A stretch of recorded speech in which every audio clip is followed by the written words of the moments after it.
I think what sets the salary survey apart in the market is the quality of insights that we generate. It's the quality of information that we produce from the salary survey. I also watch the 6 and 9 o'clock news.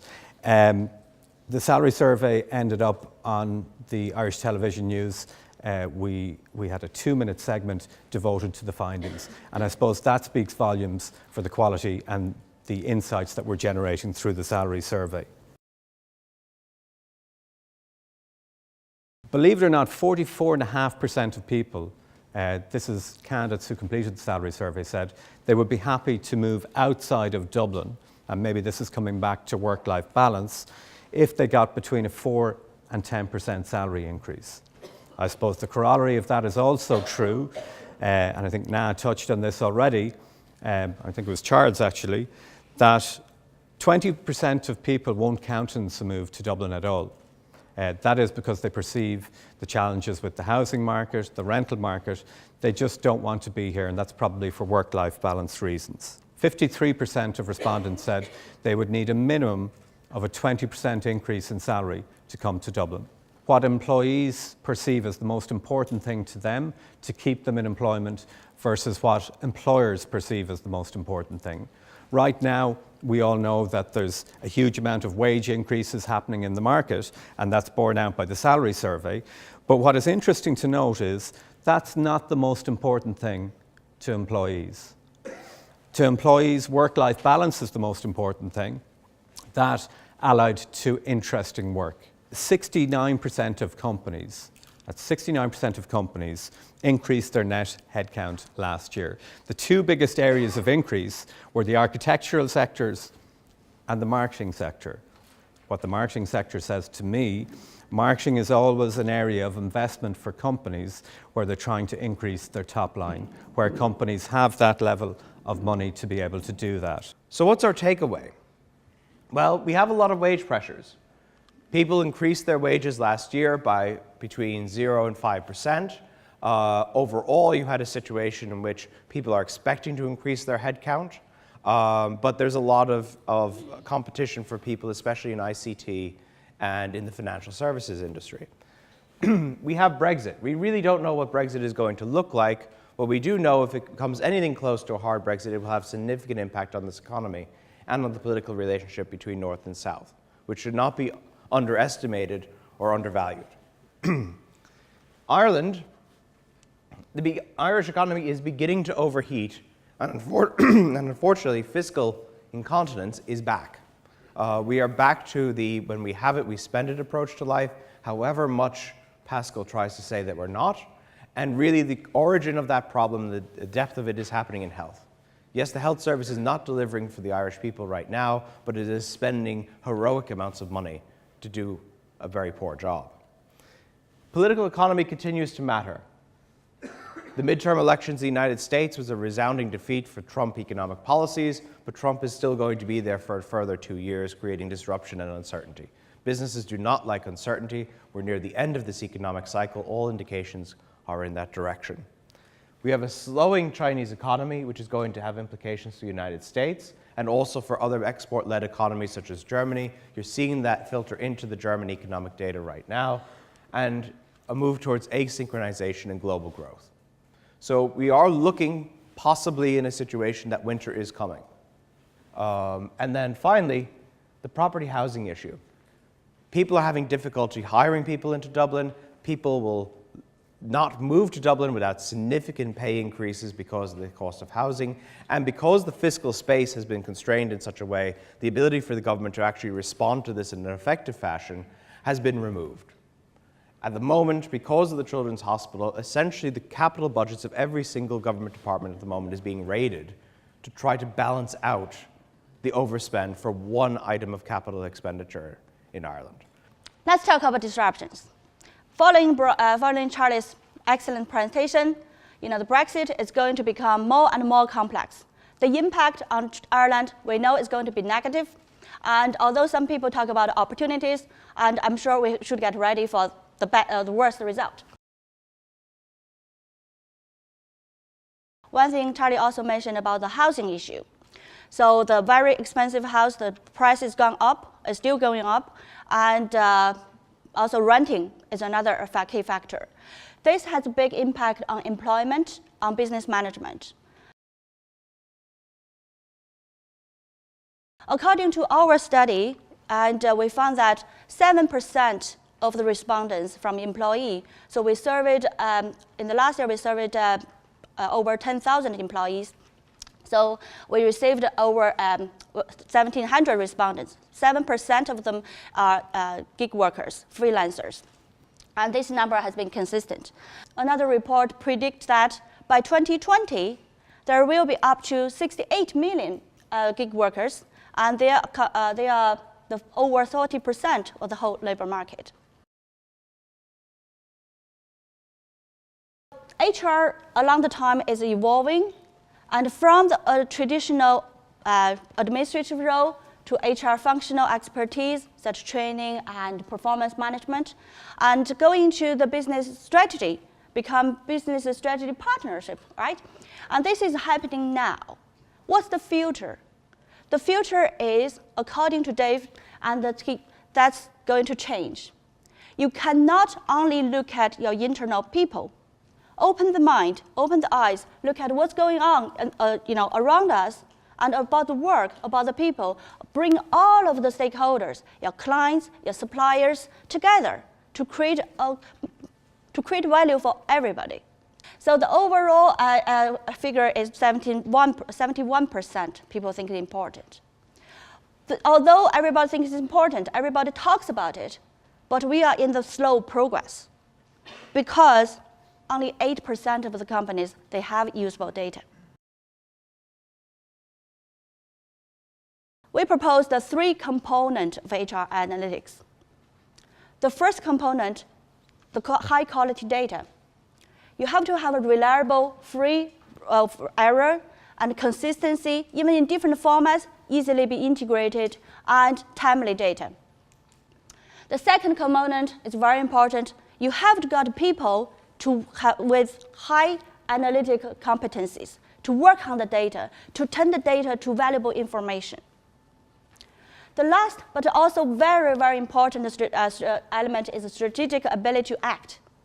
You have to have some people who understand that and have the capability to tell the story.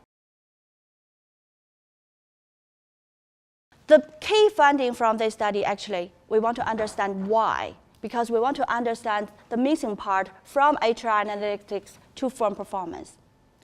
The key mechanism came out is called evidence-based management. Evidence-based management is a concept from the medicine field into management discipline. Basically requires business people to make decisions, is a decision-making process to consider the best available evidence. There are 6 activities, and you have to ask the right question, and then you have to appraisal the best, search for the best evidence, appraisal which is the best evidence, and then we have other things I'm happy to share. So basically, we think HR analytics provide such evidence, and then organizations are be able to use evidence-based decision-making and improve firm performance. I would like to share some key findings from the survey. And so the good news is that, as Charlie has mentioned, there's good news, pay rises received from both employers and employees. And another good news for 2019, that 90% of employers will plan to increase their salary. What a happy ending. Funding. And growth increasing headcount. And this is another good news for Irish economy. So we are growing, continue growing, which is great. The next one is a little bit difference about people stay. Employers think, okay, the pay has to be satisfied first. But actually, from the employee perspective, work-life balance. People are working so hard. I think somebody told us, "Nah, you work like a dog." I said, yes. And fun at work with co-workers is a key element for employee well-being. So, do they socialize with each other? So another, going back to the culture, is very important. And the last point is about HR practices. Employees expect to develop their skills, so they want more HR practices. This really makes me think, do we really need more HR practices? Or do we need to implement them first? Okay. The other research theme is all about lab manager implementation for HR. We think that you design your HR practice at organizational level, and only when they are implemented by lab managers. Let me summarize my talk. We are living in a disruptive world. Everything is disrupted, okay? And the work, the people, and their expectations. But I would like to say that let's get things right. Let's get things done. Let's do that together. You are not alone. In no special order, then, let me think about 8 or 9 megatrends. And there's a couple of issues that I think are important in each one of them. And in many ways, I'd like not to give answers. I don't have them. But I'd like to ask you to think about these as you go back to work. So we've seen the growth through globalization, through economic development, of a much more wealthy global economy, much healthier global society. That megatrend is there. A large chunk of this has been driven by the growth of urbanization. We're seeing the growth of megacities. I spend a lot of time now in China, and there are megacities there, defined as cities of 10 million and more, of which many of us have never heard and would be hard pushed, even having been there, to point out on a map. By some figures, if you take the urban region, Chongqing, in the center of Sichuan, is the world's largest city with 40 million people right now. The problem we face in the Western world is a problem of sunk costs. We have huge infrastructure in place for the mid-20th century city. But the future is one of urban. The future is one of smart urban cities. They are more engaged with the idea of a disaggregated work life. They are more willing and able, or at least embracing of taking time out to do other things. It's a much more fragmented workforce in terms of its perspective on work than we have seen before. Have we got the capacity as HR managers, as SME owners, to deal with the challenges thereof? They're footloose, they're mobile, they're incredibly smart. And despite technology, they're the future of work. So unless we embrace those challenges and give them the kind of work-life environment that they wish to have, we're not going to hold on to them. A huge issue for the globe and for Ireland is infrastructure. So there's a huge global infrastructural drive going on. This is led by China, but is not unique to China. It is quite possible the world's first inter-urban hyperloop will be in India. I alluded to the National Broadband Plan. The average speed in megabits per second in Ireland is now 18 megabits per second, which is pretty good. But it falls far behind the average in Singapore, which is 65. And 10 is seen as the bare minimum now for interaction with the world. The other issue about technology is the speed at which some of the computing technology is advancing is quite astonishing. The Internet of Things has exploded without anybody really wondering what's going on. But that mass ubiquitous computing, the transparent society, is going to impact upon the world of work, and are we ready for it? We're seeing the growth of a global middle class, defined as earning more than $1,000 a year. Yeah, we're all in the global 1%, by the way. So when you start talking about the 1%, that's us. The future economic locus is not in Ireland. It's not in Ireland, it's not in the UK. It's a bit in Germany, but it's mostly in India, Indonesia.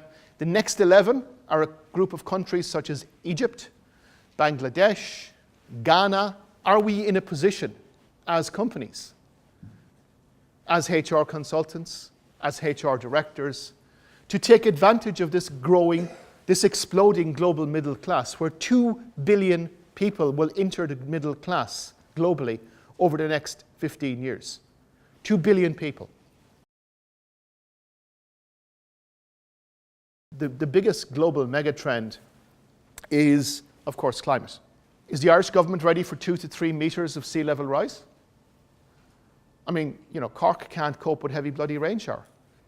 As organizations, ultimately, we need to take a long run. We need to take a perspective of how can we keep the organization going forward. Are we prepared for those? Have we got the resilience? How aware are we?